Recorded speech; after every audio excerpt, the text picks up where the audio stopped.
Et alors, sans transition aucune, on passe à la prochaine question qui m'a semblé importante de vous lire dans sa quasi-entièreté. C'est une question qui tient à cœur. J'aurais aimé qu'il y ait quelques frères et sœurs de FMRE qui puissent monter sur cette question. Elle concerne, attendez, désolé, les aléas du direct, je ne la retrouve plus. Voilà, elle est là. Elle concerne, j'aurais aimé même qu'on ait la sœur Ambre en réalité, elle concerne la mosquée de Paris. Voilà la question. Autre dossier. Puisque juste avant, il était question de la dette qu'a l'Algérie aux hôpitaux publics de Paris, entre autres. Mais ça nous intéresse pas. La France dit qu'il y a 45 millions de dettes, l'Algérie 2,5 millions. Je synthétise, en gros, l'Algérie dit que l'Algérie, le pays, l'Algérie n'a envoyé, je préfère pas, voilà, n'a envoyé que pour 2,5 millions d'euros d'Algériens à se faire soigner, et que pour le reste, ce sont des Algériens qui ont entrepris d'aller se faire soigner en France sans avoir l'autorisation de la caisse d'assurance maladie algérienne. Voilà, en gros, c'est ça. Donc, autre dossier, celui de l'influence de l'Algérie à la Grande Mosquée de Paris. Voilà une question qui nous intéresse grandement. Autre dossier, celui de l'influence de l'Algérie à la Grande Mosquée de Paris. Y a-t-il toujours des financements algériens pour la Grande Mosquée de Paris? C'est la question qui a été posée. Voilà ce que Tebboune a répondu. L'État algérien n'a pas voulu laisser des associations douteuses faire de l'entrisme à la Grande Mosquée et a toujours pris en charge son entretien. Comprenez, l'Algérie, elle a voulu garder la mainmise sur la Mosquée de Paris pour ne pas laisser le Maroc prendre en charge son entretien. Lorsque j'étais ministre de la Communication et de la Culture, j'ai instauré ces aides. Donc, vous voyez, c'était son projet que de faire de la mosquée de Paris davantage une annexe de l'ambassade algérienne en France. Elles servent notamment à rénover les bâtiments. On le voit, ils sont incapables de le faire, si ce n'est en appelant des artisans marocains. Donc, j'en étais où de rénover les bâtiments. La France officielle n'a jamais fait l'objection et se rend régulièrement aux invitations du recteur. Bah, voyons. La Grande Mosquée n'est pas une officine. Le recteur actuel, Shamseddine Hafez, a été choisi de manière concertée avec son prédécesseur, Dalil Boubaker. Je vous rappelle que son prédécesseur, qui a été concerté, est aussi un Algérien et qu'il était aussi à la botte du pouvoir et qu'il assiste aux réunions du CRIF, mais ça c'est une parenthèse. Donc son prédécesseur, Dalil Boubaker, est l'État français. Je l'ai reçu après sa nomination. L'ex-ministre des Affaires étrangères, Jean-Yves Le Drian, était étonné de cette nomination à l'époque. Il trouvait cela incongru, pensant que le nouveau recteur était un anti-algérien car il était binational. Et pourtant, il pensait qu'il était anti-algérien, et pourtant, je vous rappelle que Shamseddine Al-Hafez est l'un des avocats du Polisario. Si c'est pas du foutage de gueule ça, c'est quoi? La prochaine question porte aussi sur la mosquée de Paris. Voilà la question. Craignez-vous un changement à la tête de la grande mosquée? Et voilà la réponse. Le climat actuel est malsain. Peut-être d'autres pays arabes sont en train de jouer avec le feu en voulant affaiblir le recteur actuel, avec la complicité de Bruno Retailleau, qui veut lancer des enquêtes sur ses biens pour le remplacer à terme. Comprenez par d'autres pays arabes, le Maroc, hein, c'est une attaque. Question suivante, qui porte aussi sur le sujet. Pourquoi avoir accordé le monopole de la certification des produits halal à cette institution? Voilà la réponse. D'autres se prévalaient de certifier les produits halal sans le faire. Et ils doivent sûrement parler du Maroc. Pour les exporter sur notre territoire. Donc en fait, ils voulaient pas que des produits estampillés halal par des sociétés marocaines arrivent en Algérie. C'est ce que ça voulait dire, parce que ils n'auraient pas pu taxer ces sociétés comme ils taxent la société qui est derrière la mosquée de Paris et qui permet en réalité à l'Algérie de toucher des droits de douane sans passer par le circuit classique fiscal. Donc d'autres se prévalaient de certifier les produits halal sans le faire pour les exporter sur notre territoire. On a demandé au recteur, qui est un honnête homme, voyons, d'assurer la prise en charge de cette certification par son institution. Je vous rappelle que l'Algérie, elle importe de la viande congelée des pays d'Amérique du Sud et même d'Espagne. Donc ça me fait doucement rire quand il dit qu'il ne voulait pas que d'autres pays se prévalent de certification de produits halal sans le faire pour les exporter en Algérie. Si quelqu'un pouvait intervenir sur ce sujet, qu'on ait peut-être une lecture différente de la mienne, ou même toi, Brahim. Il y a du monde dans l'ascenseur. Allez, je te laisse gérer l'ascenseur là. Je sais pas si le frère avait fait la demande pour cela ou pas. Et comme c'est Génération, j'ai une grande estime pour lui, donc je le fais monter en premier. Vous voyez Génération? Marhaba. Si tu es disponible. Ah. Salam alaikum. T'as encore mis ta caméra? On t'avait dit qu'on voulait pas voir ta tête. Ah, merde. Excusez-moi. Ouais, parce que t'avais dit d'abord aller au coiffeur, etc. Je suis comme... Salam alaikum Lou, salam alaikum tout le monde. J'ai raté Aladdin, je voulais lui faire un salam, mais l'ascenseur il était bloqué. Ah merde. Bah je crois que s'il nous écoute, certainement, il t'enverra un message, Inch'Allah. Inch'Allah, mon frère, subhanallah. L'excellent croyant. Ce que je disais, c'est par rapport à la mosquée, là, c'est vrai que le craignez-vous un changement à la tête de la grande mosquée? Et quand il te répond, le climat actuel est malsain, peut-être d'autres pays arabes sont en train de jouer. Alors moi, je suis comme toi, je vois que le Maroc. Regarde, ta caméra, elle est ouverte ou c'est volontaire ce que tu fais là? Je fais quoi? La caméra, elle est ouverte là. Ah d'accord, là non, c'est non, bon. mais il est posé, t'es... Ah d'accord, ok, heureusement. Okay. Et surtout, il dit un truc intéressant, c'est qu'il dit avec la complicité de Bruno Retailleau. Ouais, c'est ça, exactement. Donc en gros, il nous explique qu'il y a un complot. Vous m'entendez? Oui, on t'entend. Oui. En gros, il est en train de nous expliquer qu'il y a un complot qui est en train de se monter autour de la mosquée. Mais moi, je sais pourquoi il pense ça, parce que n'oubliez pas que dans un an, c'est les 100 ans de la grande mosquée. Hein. Mmh. Et rappelons-le, qui a construit cette mosquée? Et qui l'a inaugurée surtout? Absolument.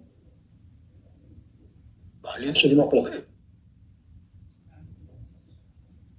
Bah, qui l'a inaugurée? C'est pas Hamid Tebboune, ça c'est sûr. C'est le sultan du Maroc, bien sûr. Moulay Youssef. Moulay Youssef, donc le grand-père de... Ouais. Mohamed Sadi. Son arrière-grand-père. Arrière-grand-père, absolument, parce que c'était le grand-père de Hassan Tani. Et là aussi, ça va être intéressant, parce que de toute façon, quoi qu'il arrive, en 2026, vous doutez bien qu'il va y avoir un événement pour le 100e anniversaire de la Grande Mosquée.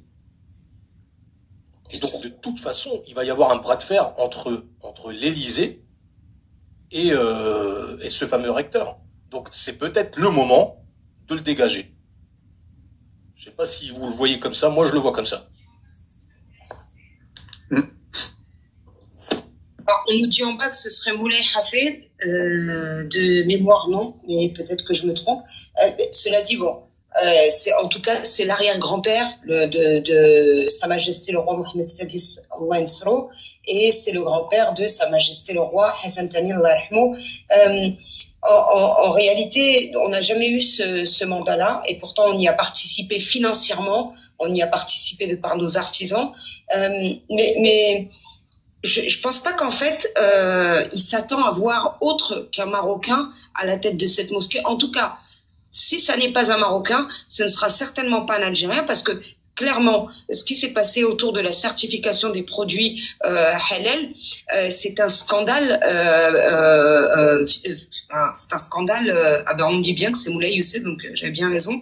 C'est un scandale fiscal. C'est-à-dire que l'Algérie, elle a détourné, c'est au travers de cette institution, enfin cette organisation, on va l'appeler comme ça, au travers de cette organisation, l'Algérie, de manière détournée, a perçu des excédents de droits de douane. Alors vous êtes sur un paquet, par exemple, je sais pas, sur un cachir ou un paquet parce que c'est ce qu'ils consomment en Algérie, j'allais dire bacon et tout, mais je pense même pas qu'ils connaissent ça. Mais sur un cachir, par exemple, ça va être 10 centimes. Mais sur les millions de cachirs, notamment pour rémunérer les étudiantes algériennes, ça c'est une parenthèse, mais sur les millions de cachirs qui rentrent en Algérie, ça fait énormément d'argent. Et c'est un droit de douane détourné et donc un scandale fiscal. Et je ne vois pas, même si il va falloir je vois pas comment la France, elle pourrait de nouveau nommer un Algérien. D'une part, parce que il faut que ce soit de concert entre le précédent recteur et l'État français. L'État français ne verra plus d'intérêt à ce que ce soit un Algérien qui soit à cette tête. Et le prédécesseur, en l'occurrence Shamseddine, je sais pas quoi, ce Shamseddine, en l'occurrence, il sera clairement entendu dans cette affaire. Et il y a fort à parier qu'ils vont aller lui déterrer ses ancêtres. Pas au musée de l'homme, mais vraiment lui déterrer ses ancêtres fiscalement parlant. Je pense qu'il peut être inquiété. Je sais pas ce que t'en penses, Génération. Moi, je pense totalement que c'est le moment de les dégager, clairement. Et c'est pour ça qu'il prend un ton ultra virulent quand il te dit l'autre là. Il dit ils sont en train de jouer avec le feu. Non mais quel feu? Elle t'appartient, toi. Ad vitam aeternam, la mosquée. C'est ça qui est choquant. C'est que le type, ils sont persuadés que la mosquée leur appartient, alors que non, c'est pas. D'ailleurs, est-ce que elle a le même, est-ce qu'elle a le même statut qu'une ambassade, par exemple? Est-ce que quand tu rentres dans la mosquée de Paris, t'es en Algérie? Je crois pas, non. C'est une vraie question. A priori, il y a une plaque concernant l'émir Abdelkader, franc-maçon, qui n'est pas l'émir des musulmans, qui représente les Algériens. Oui, je pense que vraiment ils ont une mainmise sur la mosquée pour l'instant. C'est en train de changer parce qu'ils se sont fourvoyés et ils ont fait de cette mosquée déjà une annexe aux douanes algériennes, mais en plus de ça un endroit de business au travers justement de cette certification halal, mais pas seulement. Et d'ailleurs les musulmans d'Île-de-France, les franciliens se réveillent, puisqu'on vous l'a dit, on l'a assez répété dans ce live, dans d'autres lives. Il y a un hammam pour lequel d'ailleurs côté homme le vendredi c'est réservé aux homosexuels. Il y a un centre d'esthétique qui fait l'épilation à des endroits qui sont normalement proscrits, puisque c'est la aura des musulmanes comme des musulmans, parce qu'on ne sait pas qui ils accueillent. Il y a aussi un salon de thé qui faisait chicha, maintenant c'est devenu une chicha qui sert du thé. Enfin, voilà, à un moment donné, les musulmans franciliens se réveillent. Beaucoup de courriers sont partis de la part de Marocains, mais aussi de la part de Franco-Français, et je pense que d'autres origines vont s'y mettre aussi, musulmans comme non musulmans, parce que cette mosquée, c'est d'abord un lieu de culte, c'est aussi un lieu historique, c'est aussi un endroit qui témoigne des liens historiques entre les musulmans, notamment nord-africains et subsahariens, sénégalais, maliens, et la France. Donc il y a fort à parier que on est sur les dernières heures de la mainmise qu'a l'Algérie sur la mosquée de Paris. Je suis tout à fait d'accord. Voilà, Khoya. On passe à un autre sujet, et je pense que ce sera le dernier. C'est le sujet d'Israël, des Juifs algériens et d'un peu tout ça. Voilà la question qui a été posée de manière très franco avec Tebboune. Voilà la question. Seriez-vous prêt à normaliser vos relations avec Israël si la relance du processus de paix aboutit au final à la création d'un État palestinien? Je simplifie. S'il y a un État palestinien voit le jour, est-ce que vous reconnaîtrez Israël? Et voilà la réponse. Et le fait que cette réponse soit aussi courte m'a beaucoup étonné, tant il a développé sur d'autres sujets, notamment par rapport aux investissements en Afrique de la Chine, etc. Alors, soit il en a rien à faire de la question, soit il a botté en touche pour éviter de commettre des maladresses comme ça a été le cas auparavant, soit ça ne l'a pas plus inspiré que ça. En tout cas, voilà ce qu'il a répondu. Bien sûr, le jour même où il y aura un État palestinien. Donc, bien sûr, pour la normalisation, le jour même où il y aura un État palestinien. Ça va dans le sens de l'histoire. Mes prédécesseurs, les présidents Chadli et Bouteflika, que Dieu ait leur âme, mais ça c'est lui qui le dit, avaient déjà expliqué qu'ils n'avaient aucun problème avec Israël. Notre seule préoccupation, c'est la création de l'État palestinien. Quand il dit avait déjà expliqué qu'il n'avait aucun problème avec Israël, et tout de suite après il dit notre seule préoccupation, ça veut dire qu'il s'inclut dans le fait de dire nous n'avons aucun problème avec Israël. Et d'ailleurs il l'avait dit à la télé, à une interview qui avait été donnée à des journalistes, deux journaleux algériens. Notre seule préoccupation, c'est la création d'un État palestinien. Je vous rappelle que la reconnaissance d'un État palestinien s'est déjà fait en 1988 à Alger. C'est bien la preuve que l'Algérie, elle croit même pas à ce qui est proclamé sur son propre territoire. Par ailleurs, quand il dit bien sûr le jour même où il y aura un État palestinien, il ne donne aucune condition. Je l'ai dit tout à l'heure, cet État palestinien, finalement, ça pourrait être un micro-État. Il ne donne pas de conditions relatives à ceux qui se sont réfugiés dans d'autres pays, à ceux qui ont dû fuir les territoires palestiniens. Il ne donne pas de conditions de reconstruction des écoles, des mosquées, des hôpitaux et de tout ce qui pourrait servir à la population, les ponts, les routes, etc., etc. Il ne donne aucune condition relative aux soins qui devront être prodigués à des Palestiniens qui, par exemple, ont été estropiés. Vraiment, il y répond de manière de manière succinctement, en fait, pour ne pas avoir à froisser les Israéliens sans non plus froisser les musulmans de par le monde. C'est ma lecture, en tout cas, de cette réponse. Qu'est-ce que tu en penses, Génération? Si quelqu'un d'autre peut monter, Brahim aussi. Et après, je continuerai, puisque les autres questions après ont un rapport aussi avec Israël, ou en tout cas avec les Juifs. Moi, j'ai encore un sujet, mais c'est pas un sujet dont il faudra discuter en profondeur. Hein. C'est une information. Donc, dès que tu auras fini, Aziz, s'il y a quelqu'un qui veut monter, oui, il y a des gens qui ont fait des demandes. J'essaie de vous faire monter sur la question. Alors, sur la question que vient de poser Lou, hein, évidemment. D'accord? S'il vous plaît. Donc il y a... Je voulais dire un mot rapide. Bien sûr, Afrouya. Non, vas-y, regarde. Le frère qui vient de monter, il prendra la parole après. Alors c'est vrai que moi j'ai l'article sous les yeux et c'est vrai que ils nous ont toujours bassiné le fait que c'était leur cheval de bataille, la Palestine.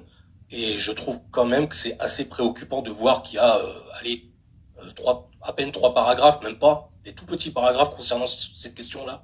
Alors que sur les autres questions, c'est totalement étendu. Et t'as l'impression qu'il a vraiment balayé ça d'un revers de manche. C'est ouf. Et c'est vraiment flagrant quand tu as le papier sous les yeux. En effet, c'est évident, mais la question, c'est pourquoi il a balayé ça. Moi, je pense qu'il ne voulait pas froisser. Il voulait de continuer à donner à son peuple son opium, la cause palestinienne, soi-disant, hein, mais tout en prenant le soin de ne pas froisser les Israéliens et leurs alliés, à savoir les États-Unis, etc. On l'a vu dans la question précédente concernant Trump, que je vais pas détailler là, mais dont Brahim avait parlé en introduction. On a vu que, et notamment par rapport aux 306 Algériens expulsés des États-Unis, on a vu que il se fait littéralement pipi dessus lorsqu'il entend Trump. Alors en attendant, on passe à la prochaine question qui reste dans le thème. Les autorités algériennes ont récemment ordonné la confiscation du livre L'Algérie juive de Edia Ben Sahli. Edia, en plus, c'est une nana avec qui je me suis frité. Y a-t-il je me suis frité avec elle bon nombre de fois. L'Algérie, dans la vraie vie en plus. Y a-t-il un problème avec l'histoire juive de l'Algérie? Et il répond non, c'est de l'ordre de la polémique. L'Algérie a accueilli plusieurs communautés et religions durant les derniers millénaires, y compris les Juifs qui font partie intégrante de l'histoire du pays. Là, vous comprenez clairement qu'il envie le Maroc à mourir. Il envie la relation qu'ont les Marocains d'autres confessions, notamment musulmanes, avec les Marocains juifs. Il envie l'amour qu'ont les Marocains juifs envers le roi. Et vraiment, il a envie de cette histoire marocaine en Algérie. Oui, il y a eu des juifs en Algérie, comme il y en a eu dans toute l'Afrique du Nord, mais ils ne font pas partie intégrante de l'histoire du pays parce que vous les avez exclus et parce qu'ils en sont partis avant 62 et parce que dès lors que l'Algérie a été créée, les Juifs sont partis. Donc ils ne font pas partie de l'histoire de l'Algérie dans la mesure où l'histoire de l'Algérie a commencé en 62 ou en tout cas en 61. C'est ma lecture en tout cas. Absolument. Et vous avez vu ce qu'il a dit, hein. Il a dit, je crois que tu l'as cité même, Marty, hein, il me semble. Il a dit que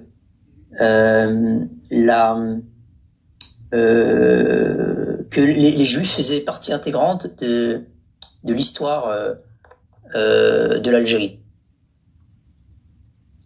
Il a dit ça, hein. Ou alors c'est moi qui... Oh, il avait dit. Non, je l'ai sous les yeux, il l'a dit. J'ai l'impression qu'il rêve de calquer la constitution marocaine. Absolument. Et d'ailleurs, juste avant, puisqu'on parle d'Israël et tout ça, il a dit une connerie monumentale. Il a dit, nous avons, donc l'Algérie, hein, nous avons réussi à faire reconnaître la Palestine par 143 membres de l'ONU comme membres à part entière. Et sans blague, à quel moment? S'il y a un Algérien qui pouvait nous expliquer à quel moment vous êtes les instigateurs de la reconnaissance de la Palestine par 143 États de l'ONU comme membres à part entière, qu'avez-vous fait très exactement de plus que un bon nombre de pays? Enfin, je pense qu'aucun n'osera monter pour répondre. Là, on passe sur la Syrie, mais ça va dans le même sens. Vous allez voir l'hypocrisie, le retournement de veste phénoménal, et après ce sera la fin pour moi. Et là, Brahim, pour ton sujet. Voilà la question. Quelle est la lecture des événements en cours en Syrie? Voilà ce qu'il dit. Je vais vous faire un aveu, sans blague. Attendez d'écouter l'aveu. Je vais vous faire un aveu. J'ai voulu pour le sommet de la Ligue arabe à Alger réintroduire la Syrie au sein de l'instance. 2 pays s'y sont opposés alors qu'ils ont invité le président Bachar el-Assad au sommet suivant à Riyad. En l'occurrence, c'était l'Arabie Saoudite et il me semble que c'était les Émirats. Il n'y a pas toujours de solidarité dans le monde oriental. Pour le reste, nous avons toujours parlé... En réalité, c'est pas qu'il n'y a pas de solidarité. L'Arabie Saoudite a réintégré Bachar el-Assad, enfin a réintégré la Syrie. Donc c'est pas par manque de solidarité, c'est simplement parce qu'ils ne supportent pas Tebboune, ils le prennent pour un clown, ils estiment qu'il n'était pas assez sérieux pour se saisir du dossier et Ben Salman a préféré le faire lui-même. Et il l'a bien fait d'ailleurs, à mon grand regret, parce que moi en tant que Marocaine, j'étais pas d'accord avec la réintroduction de Bachar el-Assad au sein de la Syrie, au sein de la Ligue arabe, tant que Bachar el-Assad était à la tête de la Syrie. Donc il n'y a pas toujours de solidarité dans le monde oriental. Pour le reste, nous avons toujours parlé à l'ex-président syrien tout en étant ferme avec lui. Bah alors Tebboune, tu viens plus aux soirées? Mais c'est quoi ce retournement de veste phénoménal? Il a qualifié les Syriens, non pas de rebelles, il les a qualifiés de terreaux.